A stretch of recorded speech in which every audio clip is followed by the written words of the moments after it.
Vamos dar continuidade ao nosso estudo sobre a doutrina do homem, na antropologia. Colocamos as questões semana passada: quem sou eu e qual o significado da vida. Colocamos que é necessário e indispensável que o ser humano conheça a si mesmo, e colocamos que é importante nós sabermos visões relacionadas a questões éticas, sexualidade, casamento, família, pena de morte, aborto, tantas outras coisas relacionadas ao ser humano. Passamos por isso, pela questão da criação e da queda, porque o homem foi criado. Deus criou o homem não porque precisava dele, mas criou para a sua própria glória, para vivermos para a glória de Deus. O homem foi criado à imagem de Deus. A queda, ela distorceu a imagem de Deus no homem, mas ela não retirou esta imagem. E terminamos por aqui então. E então nós vamos reiniciar lendo o texto de Efésios capítulo 2, versículo 1.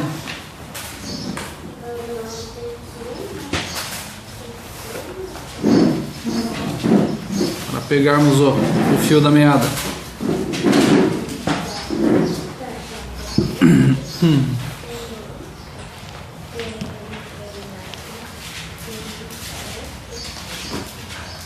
Efésios 2, versículo 1. Diz lá então: Ele vos deu vida, estando vós mortos nos vossos delitos e pecados. O capítulo 2 de Efésios, ele ressalta muito a questão da graça de Deus, de Ele nos dar aquilo que nós não merecemos, e de nós não recebermos aquilo que merecemos. Tudo isso envolve a graça de Deus. Então o texto nos fala aqui que Ele nos deu vida.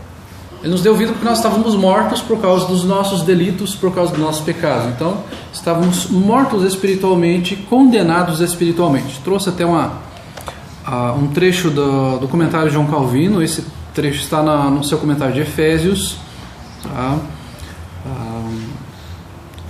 Eu tenho o livro, mas provavelmente ele está disponível, fazendo uma propaganda aqui, na Biblioteca João Calvino. Tem na internet, algo chamado Biblioteca João Calvino.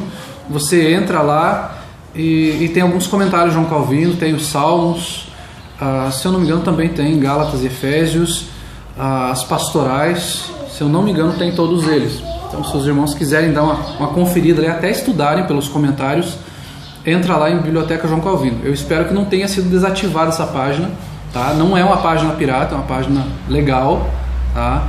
E, se eu não me engano, pertence à editora Fiel. E então, se os irmãos quiserem estudar por lá também, é um bom local para estudar. Então está lá essa frase de João Calvino, esse trecho, esse parágrafo: a morte espiritual não é outra coisa senão o estado de alienação em que a alma subsiste em relação a Deus. Já nascemos todos mortos, bem como vivemos mortos, até que nos tornamos participantes da vida de Cristo. Então, esta morte espiritual fala que é uma alienação em relação a Deus. Alienação é algo que você está alheio, que você está alienado, que você não conhece, que você não se importa com aquilo. É algo que para você não se importa, você está alienado, você não procura conhecer, você não procura buscar aquilo para você, você não se interessa por aquilo, você não acha que vai fazer alguma diferença para você. Muitas pessoas são alienadas politicamente. Eu não quero saber de política, eu não quero ver notícias sobre política, eu não quero ouvir propostas de candidatos. Eu sou alienado com relação a isso. Outros são alienados com relação a esporte. Eu não gosto de esporte, eu não sei nem quantos jogadores tem no campo de futebol, eu não sei regra nenhuma. Certa vez nós fomos a um campo de futebol com a minha sogra, e acho que ela nunca tinha ido a um campo de futebol. Nós entramos lá porque trocava por alimento e tal, era alguma coisa promocional, e ela falou: olha, aquele jogador que está de amarelo é o capitão do time. Então, nesse sentido, ela é alienada, porque ela não conhece, não é algo interessante para ela que ela vai buscar informação sobre aquilo. Ela não sabia que era o árbitro. Isso não é errado, porque isso não traz nenhuma diferença para a eternidade dela. Isso não vai acrescentar nada a ela. ela foi naquela pureza dela, nesse sentido, falou, olha, aquele ali é o capitão do time? Não, aquele ali é o árbitro. Então, nesse sentido de alienação, para com Deus nós temos esta alienação antes de crermos em Cristo, antes de sermos resgatados, antes de o Senhor transformar o nosso coração. Nós não conhecemos e não fazemos questão de conhecê-lo. Então nós estamos mortos, estamos alheios, alienados. Não queremos saber, não nos importa. Não faz sentido para a gente. Porque fala que nós já nascemos todos mortos. Nós somos natimortos, nascemos mortos. Você nasce fisicamente, mas morto espiritualmente. Aquela criancinha bonitinha, que gracinha, começa a balbuciar ali, que você pega no colo, que a mãe amamenta, gostoso, troca de roupa, tem todas aquelas roupinhas que foram dadas, e você vê aquela criança crescer, mas espiritualmente ela está morta. Antes de crer no Evangelho, ela está morta. Porque a natureza pecaminosa, essa é a natureza do ser humano, ele já nasce morto. Ele nasce fisicamente, mas morto espiritualmente. E aí ele fala que vivemos mortos. Nós vivemos mortos. Parece uma contradição, mas é a vida física morto espiritualmente. Até que nos tornamos participantes da vida de Cristo. Então, quando nós somos regenerados pelo Senhor, nos é dado nova vida, que o Espírito Santo trabalha em nosso coração, que nós cremos no Evangelho, aí então nós começamos a ser participantes da vida de Cristo, e aí não mais estamos alienados. Aí os nossos olhos se abrem e a gente fala, agora as coisas fazem sentido, agora eu compreendi, agora aquilo que eu ouvi durante, às vezes, décadas, alguém me falando e que eu achava aquilo chato e que eu odiava, agora eu compreendi, agora eu creio, tudo aquilo faz sentido agora. Então é o Senhor quem vai mudar o nosso coração, porque há morte espiritual em nós. A nossa redenção em Cristo, ela é algo como uma recuperação gradual da imagem de Deus em nós. Então é como se Deus nos transformasse. Ele nos transforma. Ele vai trabalhando em nós, no nosso caráter. Ele vai nos santificando, Ele vai nos transformando conforme a sua imagem a cada dia. Esta imagem, então, que foi distorcida, que foi amassada, que está tem uma aparência ainda da imagem de Deus, mas que foi distorcida por causa do pecado, ela vai sendo recuperada por causa da redenção que nós temos em Cristo. Vejam comigo em 2 Coríntios, um pouquinho para trás aí, capítulo 3, versículo 18.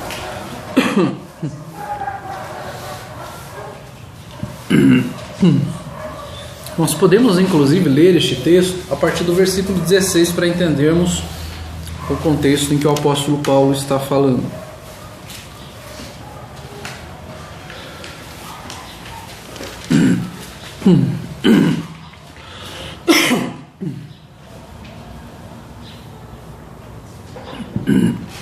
Segundo Coríntios 3, 16 ao 18.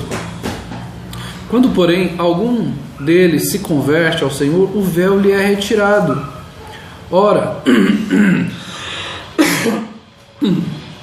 o Senhor é o Espírito, e onde está o Espírito do Senhor, aí a liberdade.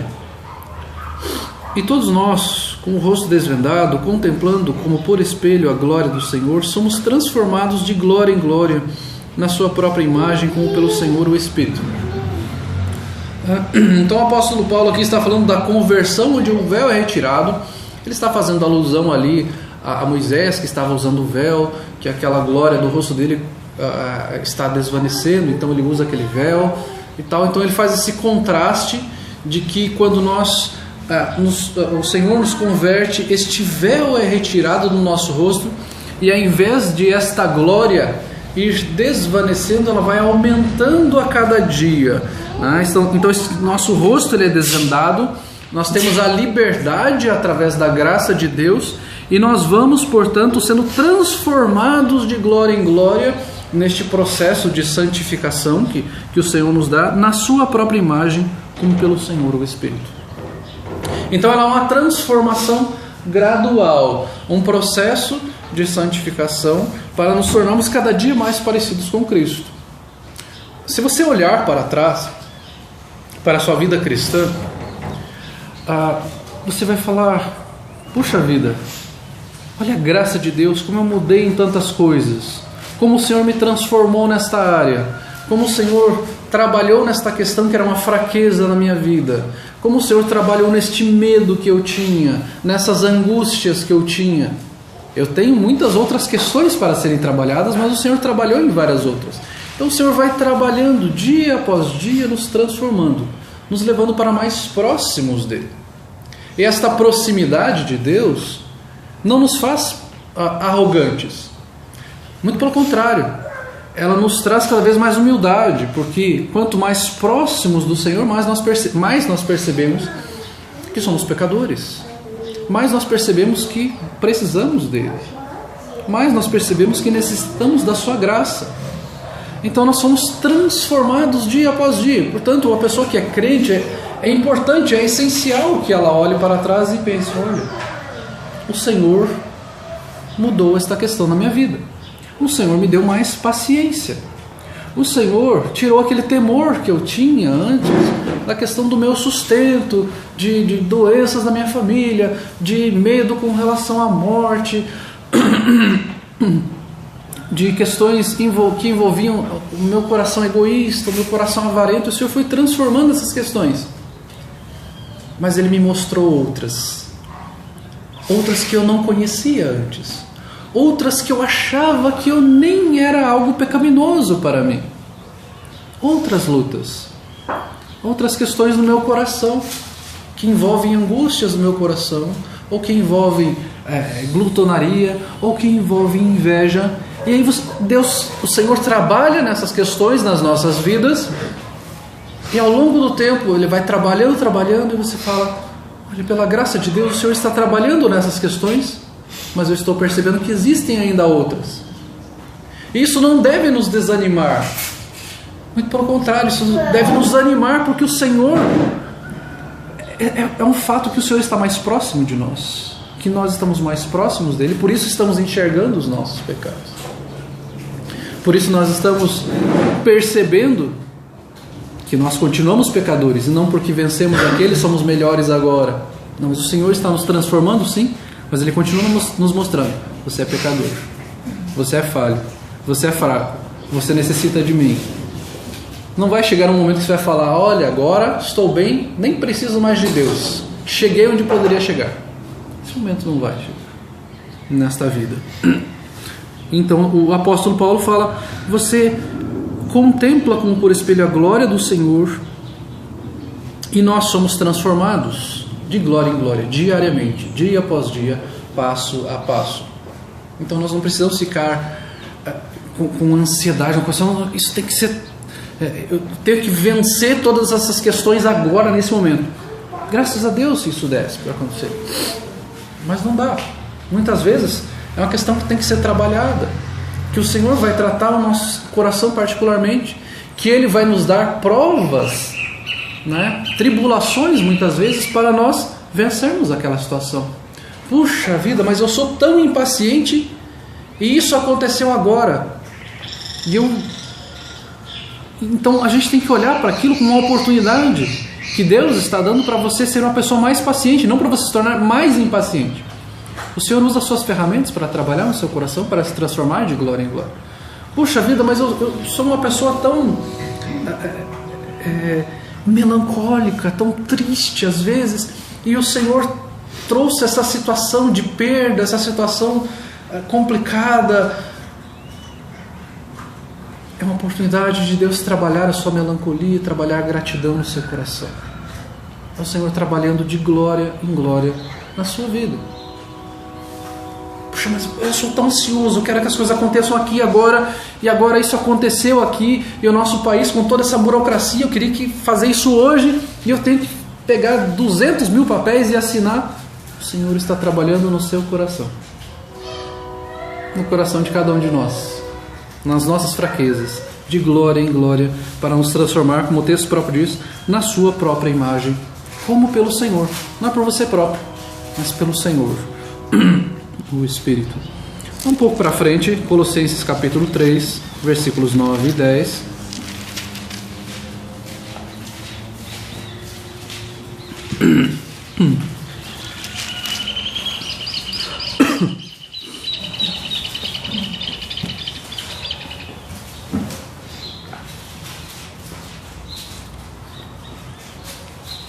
Colossenses, um pouquinho para frente, 2 Coríntios aí. Tem Gálatas, Efésios, Filipenses, Colossenses.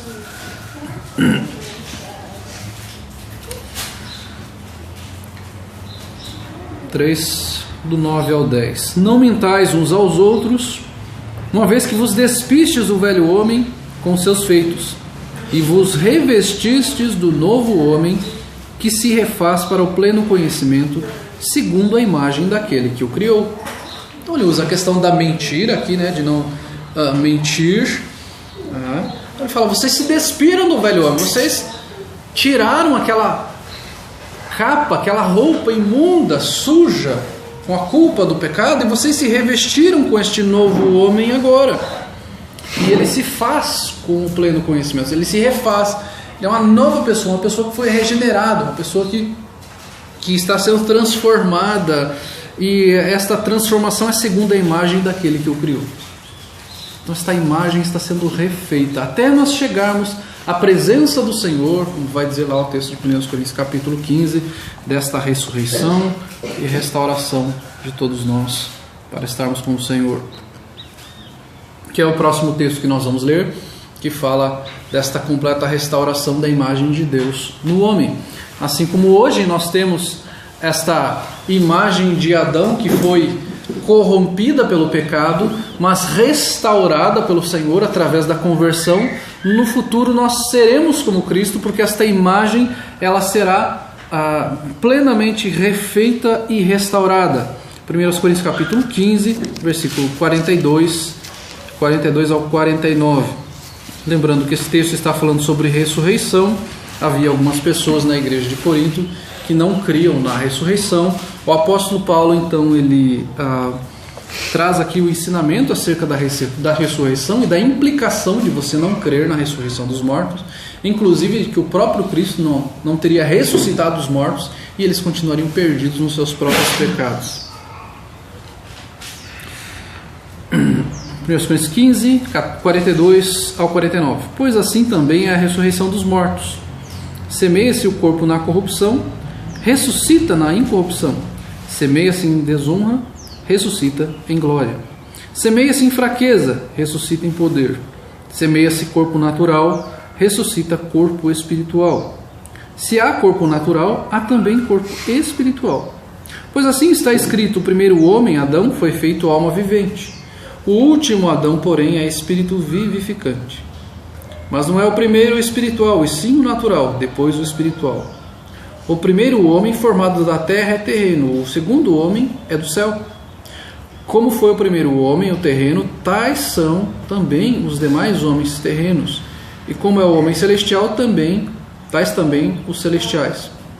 E assim como trouxemos a imagem do que é terreno, devemos trazer também a imagem do celestial. Então ele fala desta conversão daquele que é natural, no sentido terreno, para aquele que é espiritual, a imagem de Cristo, seremos a imagem de Cristo. Ele fala de semear corrupção, de que nós estaremos ressuscitados na incorrupção, semeados em desonra, ressuscitados em glória. Então haverá uma completa transformação. Ele vai falar dessa ressurreição dos mortos, desta restauração que nós teremos. Vai falar para frente que tragada será a morte, que a morte será vencida, né? De que não haverá mais morte, né? Não haverá mais dor, de que não haverá mais corrupção, mas nós seremos revestidos de incorruptibilidade, nós seremos revestidos de imortalidade, né? Então há esta transformação que será feita completamente. Em Adão havia, não existia esta morte espiritual até a queda. O homem cai e então entra a morte física e espiritual no mundo. E aqui o Senhor mostra que Jesus restaurará todas as coisas, de que nós estaremos com Ele e de que a morte será vencida, assim como em Cristo foi vencida a morte através da sua ressurreição. Vamos lembrar que a ressurreição de Cristo é diferente de todas as outras ressurreições que aconteceram na Bíblia. Por exemplo, a ressurreição de Lázaro. Lázaro ressuscitou, mas ele morreu novamente. Jesus ressuscitou e ele permanece vivo. Então nós ressuscitaremos assim como Cristo ressuscitou. Teremos nova vida, a morte será tragada e não existirá então mais morte, mais dor. Não haverá mais luto, porque será tirada a morte do mundo, porque assim como Cristo venceu a morte, Ele nos fará vencer a morte, restaurando todas as coisas. A primeira carta de João, capítulo 3, versículo 2. Lá no finalzinho, primeira carta de João, capítulo 3, versículo 2.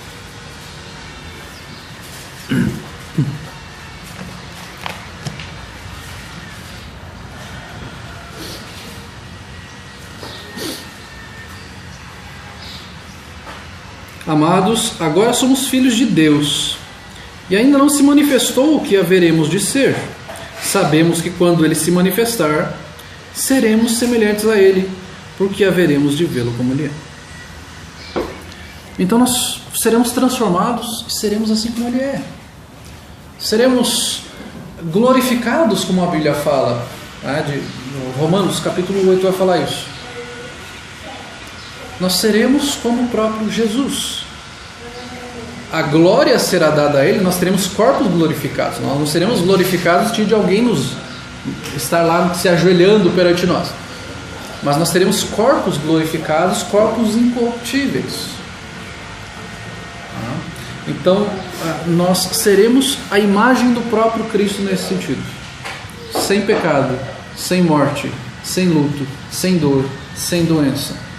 Então, aquilo que o pecado estragou, em Cristo o Senhor restaura. Aquilo que Adão destruiu da imagem de Deus, Cristo restaurou através do seu sangue, da sua morte e da sua ressurreição. Assim como Cristo ressuscitou, nós ressuscitaremos. Ok? O Senhor criou, então, o ser humano com estas características, a imagem e semelhança de Deus. E nós temos, então, que perceber como Ele criou o ser humano. Gênesis capítulo 1, versículos 26 e 27.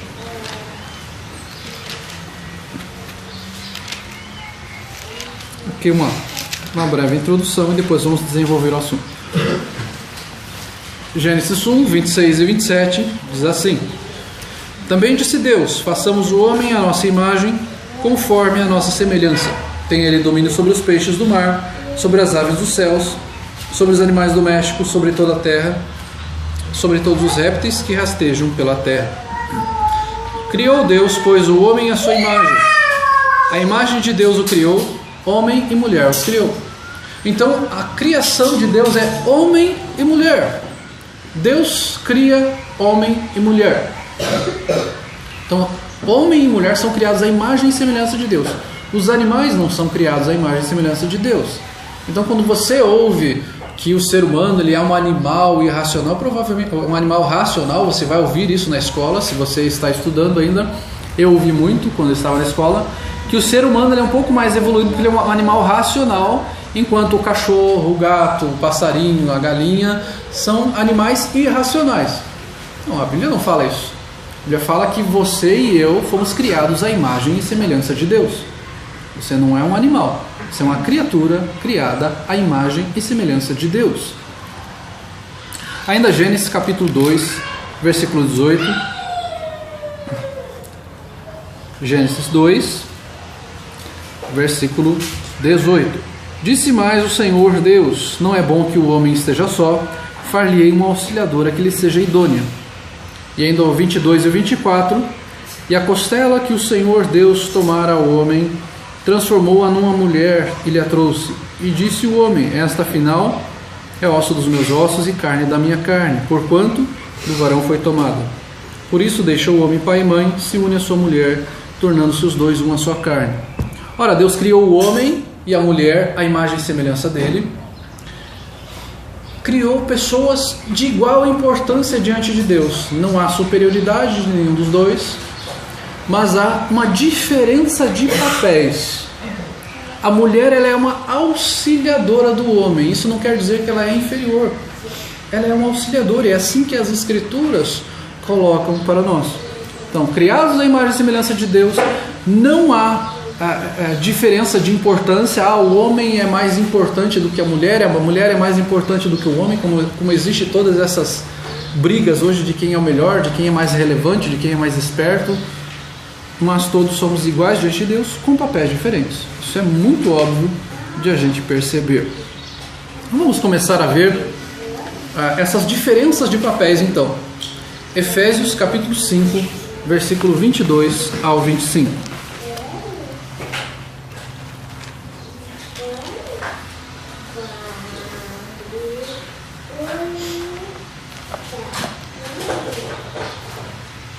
As mulheres sejam submissas ao seu próprio marido, como ao Senhor. Porque o marido é o cabeça da mulher, como também Cristo é o cabeça da igreja, sendo este mesmo Salvador do corpo. Como, porém, a igreja está sujeita a Cristo, assim também as mulheres sejam em tudo submissas ao seu marido. Maridos, amai a vossa mulher, como também Cristo amou a igreja, e a si mesmo se entregou por ela. Então há uma diferença de papéis aqui. Há uma diferença no lar, há uma diferença no trabalho, mas vamos pensar apenas no lar por enquanto. A Bíblia usa essa questão da submissão. Mas a mulher então ela é inferior, porque ela tem que ser submissa ao homem, porque esse é um sinal de inferioridade. Gente, isso é a mentalidade humana, isso é a mentalidade mundana, de achar que submissão tem a ver com inferioridade. Não tem nada a ver com inferioridade. Se o homem pensa assim, ele também está com um pensamento mundano, achando que ele é mais importante diante de Deus, porque a mulher tem que ser submissa a ele. Até porque quando a Bíblia coloca isso, é que a mulher ela tem uma submissão voluntária ao marido, no temor do Senhor, no temor de Cristo. Como o texto vai falar no próprio texto aqui no versículo 21, que nós devemos estar sujeitos uns aos outros no temor de Cristo. O texto de Colossenses 3,8 vai falar como convém no Senhor.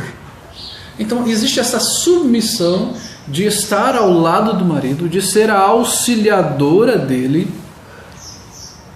mas de não ser algo inferior. Há uma diferença de papéis. O Senhor coloca como autoridade o homem, não para ele ser superior, mas porque é necessário uma hierarquia dentro do lar, como em qualquer lugar existe hierarquia. Em qualquer lugar que você for, tem hierarquia. Ora, se o homem, então, hierarquicamente, não for autoridade em casa, quem vai ser? A mulher. Não deve ser, porque Deus colocou o homem. Mas por que ele colocou o homem? Porque ele é soberano e ele faz da maneira com que ele quer. E é assim que é. Poderia ter sido a mulher? Deus poderia ter colocado? Poderia. Ele é Deus. Ele poderia ter feito. Mas ele quis colocar o homem. Ele quis formar o homem antes. Que o texto de Timóteo vai falar isso, que ele formou primeiro o homem, depois a mulher, que é uma das argumentações do apóstolo Paulo ali com relação à liderança, com relação a ter autoridade.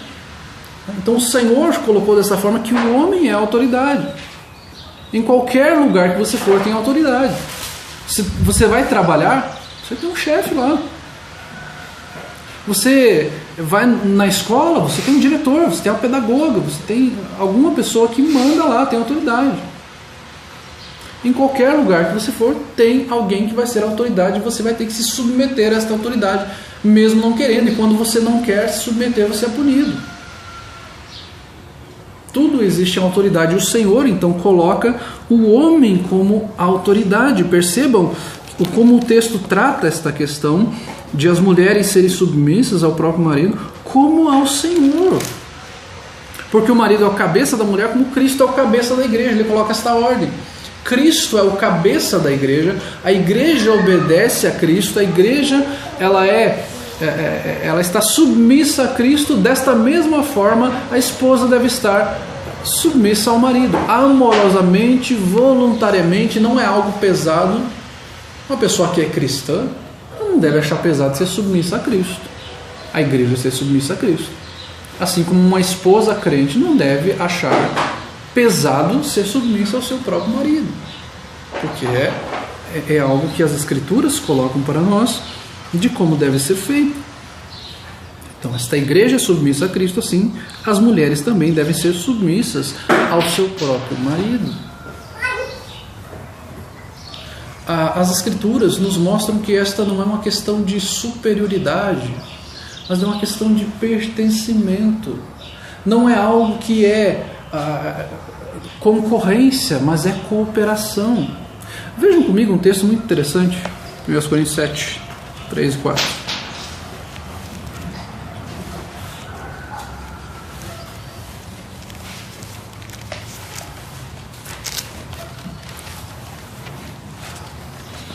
Aqui está falando de pertencer um ao outro, relacionado à sexualidade do casal.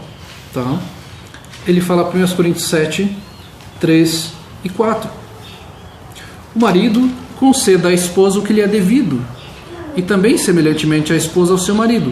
A mulher não tem poder sobre o seu próprio corpo, e sim o marido. E também semelhantemente o marido não tem poder sobre o seu próprio corpo, e sim a mulher. Está falando com relação à sexualidade do casal, e de que aqui não tem aquela coisa de você me pertence, você é minha propriedade. Não, o texto fala que um pertence ao outro. Não tem uma escrava ali, não tem um escravo ali. É um pertencendo ao outro, é pertencimento. A mulher não é apenas uma pessoa que é um ser qualquer lá que vai dar filhos ao homem. Como existia esta questão muitas vezes do homem achar que a mulher só serve para me dar filhos. Não, é um pertencer ao outro, é de um se doar ao outro, é de um reconhecer, olha, eu pertenço a ela e ela pertence a mim. Ela não é uma propriedade minha etiquetada ali que eu faço o que bem entendo.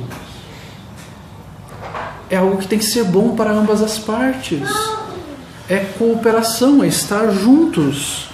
Não é? Então não é aquele sentimento de posse no sentido de é uma coisa, é um objeto que eu comprei e agora que é meu, eu tenho recibo aqui, que é lá que a gente traz do cartório e agora me pertence aqui, eu faço o que eu bem entendo. Não é assim. Porque isso envolve o amor. Porque o texto de Efésios vai falar sobre este amor sacrificial que o homem tem. A mulher tem que ser submissa porque o homem vai diminuir a mulher. Não. Porque o homem crente, a Bíblia fala que ele tem que amar a sua esposa como Cristo amou a igreja. O homem cristão, ele entende que a mulher deve ser submissa a ele, que ela é a auxiliadora dele. Mas ele vai amar a sua esposa e o objetivo é aquele objetivo que nós nunca vamos chegar, que a gente nunca vai falar, olha, eu amo minha esposa o suficiente, porque o padrão é como Cristo amou a igreja. E aí eu quero ver alguém chegar aqui e falar, olha, eu amo minha esposa como Cristo amou a igreja, no mesmo nível.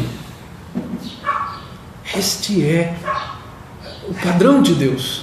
Não é um padrão qualquer, não, eu trabalho, eu levo comida para casa, até sou carinhoso e tal, mas o nível é amar a esposa como Cristo amou a igreja, ou seja, aquilo que você vai falar para a sua esposa, aquilo que você vai fazer com sua esposa, a forma como você vai se portar diante dela, reflete o amor cristão, reflete o amor sacrificial de Cristo.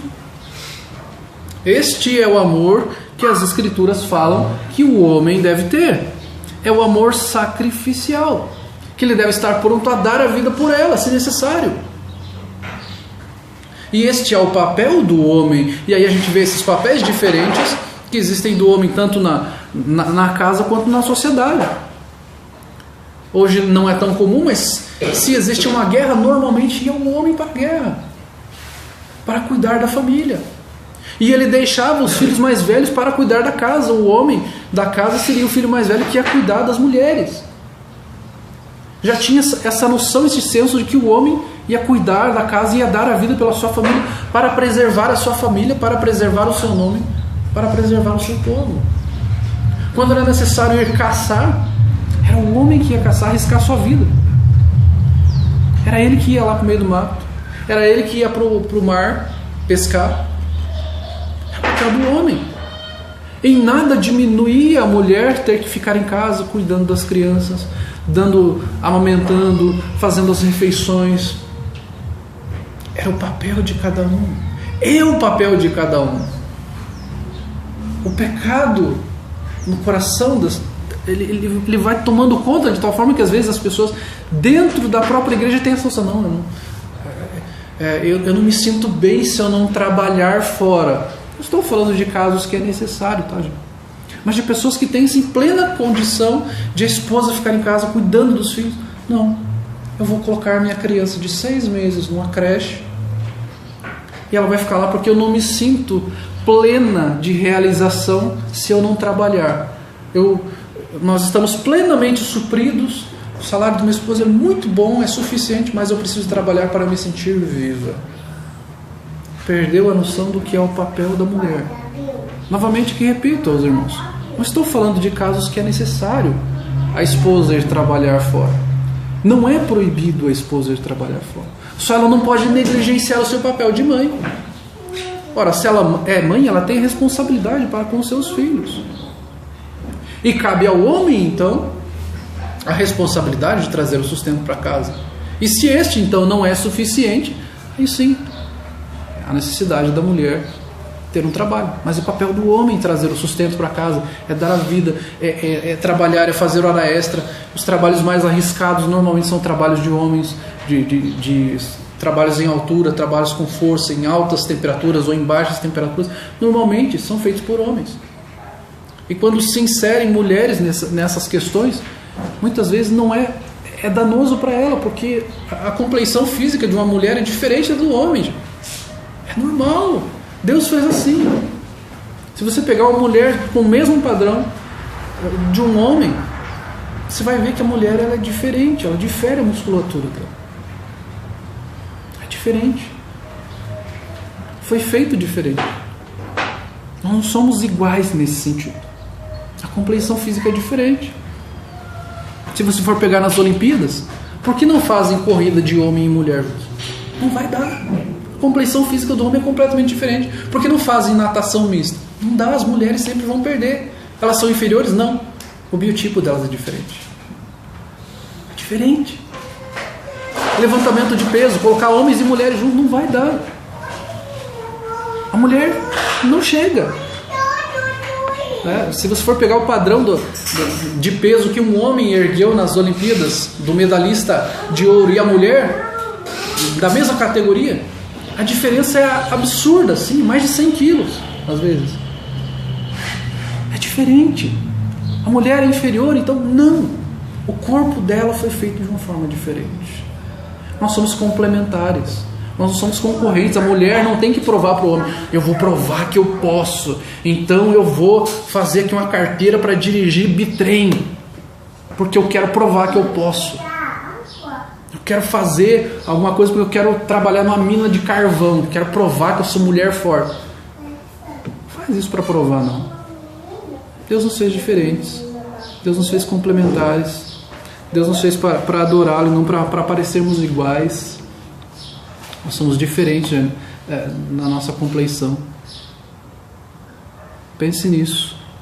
A mulher não tem que provar nada ao homem. E o homem tem que amar a sua esposa como Cristo amou a igreja. E a mulher tem que ser submissa neste sentido. Texto de Mateus capítulo 26, versículo 39. Vejam lá comigo.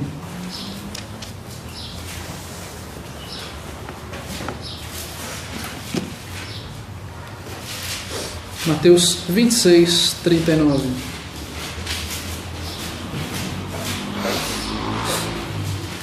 Quando Jesus já está ali no Getsemane, prestes a ser entregue às autoridades, ele está naquela agonia no momento antes de ser entregue. E ele fala assim: adiantando-se um pouco, prostrou-se sobre o seu rosto, orando e dizendo: meu Pai, se possível, passe de mim esse cálice. Todavia não seja como eu quero, e sim como tu queres. Jesus, ele se coloca em submissão ao próprio Deus. E ele coloca aqui Deus como Pai, porque o Pai ele é a autoridade sobre o Filho. Jesus é inferior a Deus, então, Deus Pai. Então existe, o Deus Pai é superior, Jesus Cristo é inferior, o Espírito Santo um pouco mais inferior. Não. É questão de autoridade. É questão de papéis diferentes. Jesus Cristo é o Filho que veio dar a vida por nós. O Pai enviou o Filho, e o Filho se torna, então, o Filho aqui, ele é submisso à autoridade do Pai. 1 Coríntios capítulo 15, versículo 28.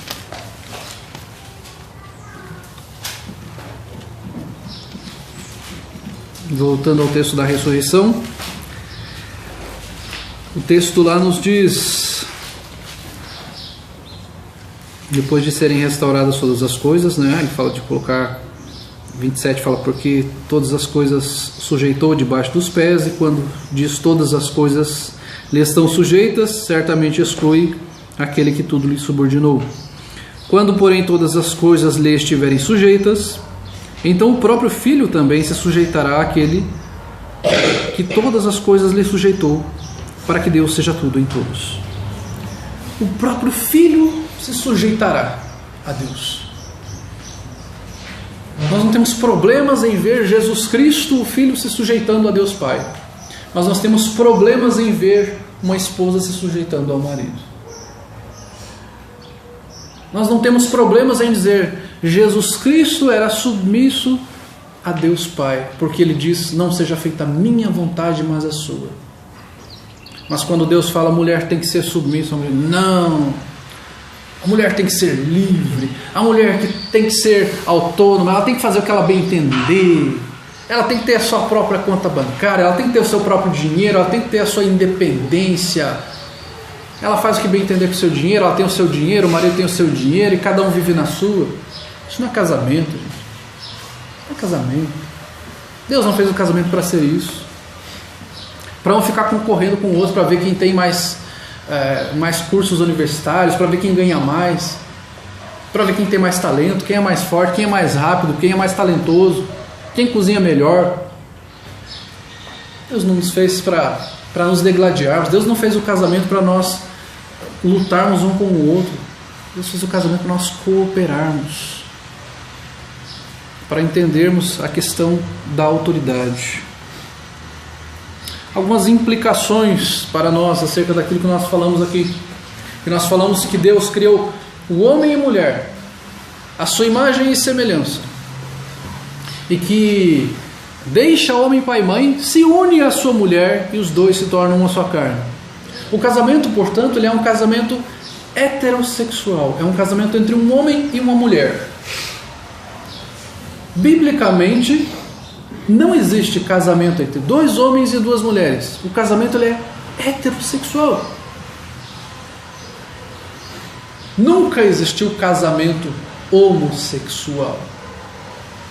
É algo que foi inventado agora. Existiam relacionamentos ao longo da história, no Império Romano, Sodoma e Gomorra, mas nunca se falou em casamento. Existiam os relacionamentos deles lá e tal. Eles tinham seus relacionamentos, era algo bastante difundido na sociedade, mas nunca se falou, nunca se ousou falar: olha, esses dois aqui são casados. Não. Então não existe, biblicamente falando, não existe casamento homossexual.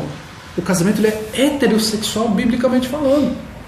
E isso não é homofobia, nós estamos falando o que a Bíblia fala, e não o que a sociedade quer falar. A sociedade fala: não, o casamento, eles querem ser felizes assim, e eles se sentem bem, e eles têm que ter oportunidade, você não pode discriminar.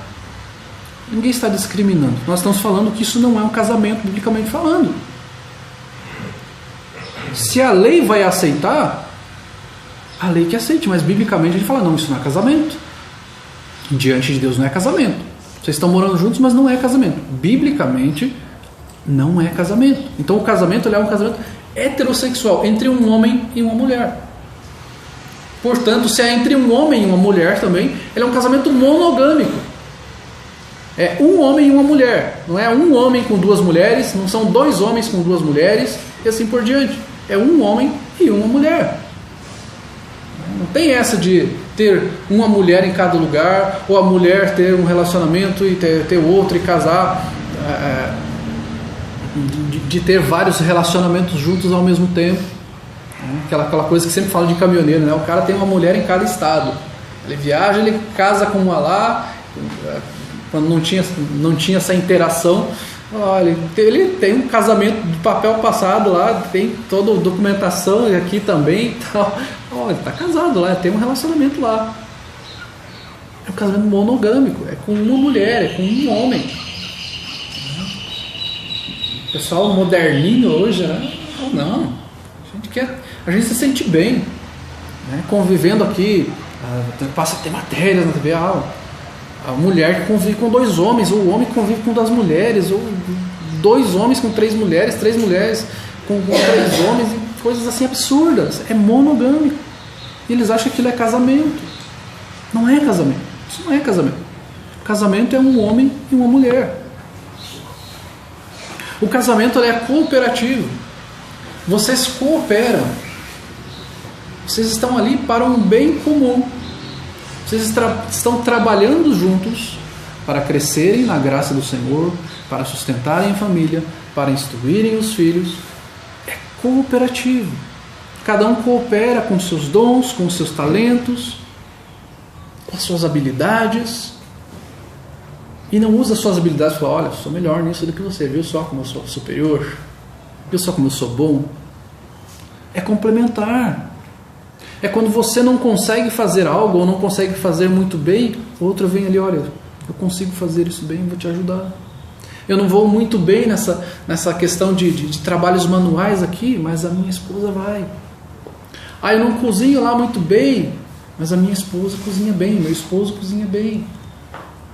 Eu não vou muito bem, não gosto muito dessa questão de manutenção de casa e tal, mas meu cônjuge consegue fazer essa área. Eu não tenho muita paciência para ficar pagando conta e tal, que eu não tenho muita habilidade para fazer pela internet aqui, mas meu marido, minha esposa tem, então ela vai fazer. Eu não tenho muita habilidade para lidar com essa questão do imposto de renda, não entendo direito e tal, mas meu cônjuge entende. É complemento. É cooperativo. Não é qualquer coisa, você que se vira, cara. Você que se vire. Azar teu. É cooperação. Já vi tantas vezes, gente, e acho um absurdo, e continuo me escandalizando com isso, de pessoas falarem, eu emprestei um dinheirinho pro meu marido, ele está me devolvendo aos poucos. Cada mês ele está me devolvendo ali uma quantia. Já vi pessoas falando para mim isso. Eu emprestei para minha esposa, eu emprestei para meu marido, mas ela já está me devolvendo. Como assim? Você emprestou para seu cônjuge? Eu já vi até isso já há muito tempo atrás na TV de uma mulher, e isso o pessoal passando com muita naturalidade. Mulher que emprestou uma grana do marido dela e ela falou, estou tendo que fazer uns serviços extras, e ela pegou e começou a sair vender cerveja nos blocos de carnaval para conseguir pagar a conta que ela tinha com o marido dela. Ela teve que sair vender, fazer serviço extra para pagar o marido. Mas que cooperação é essa? Se você, quando precisa de algo,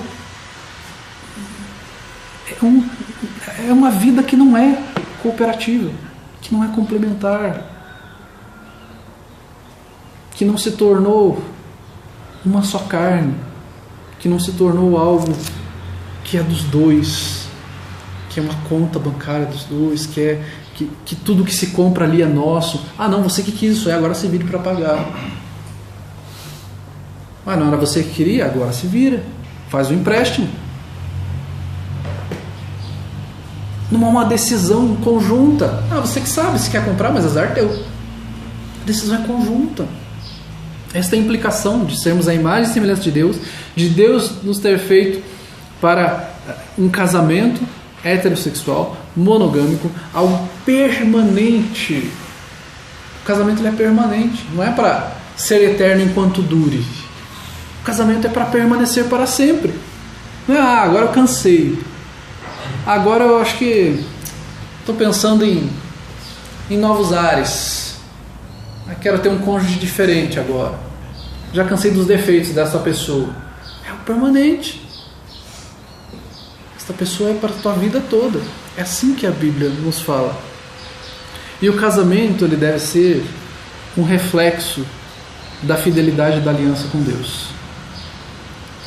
Então, quando você casa, o seu casamento deve ser um reflexo da fidelidade que Deus tem para conosco. Porque a Bíblia trata a sua igreja como noiva.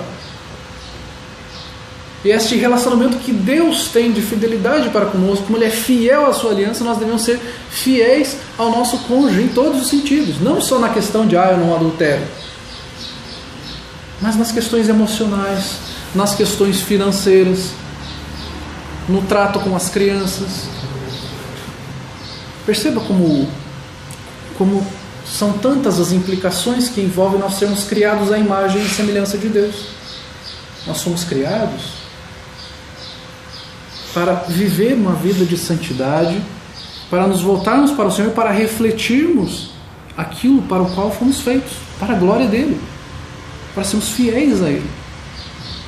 E não para o nosso próprio prazer, para o nosso próprio bem-estar. E isso deve ser, portanto, ensinado desde pequeno aos nossos filhos, de eles compreenderem, olha, não existe o meu dinheiro, não existe o dinheiro do papai, não existe o dinheiro da mamãe, nosso. Não existe a minha casa, o meu carro, é nosso. Não existe a minha TV, a sua TV, é nossa.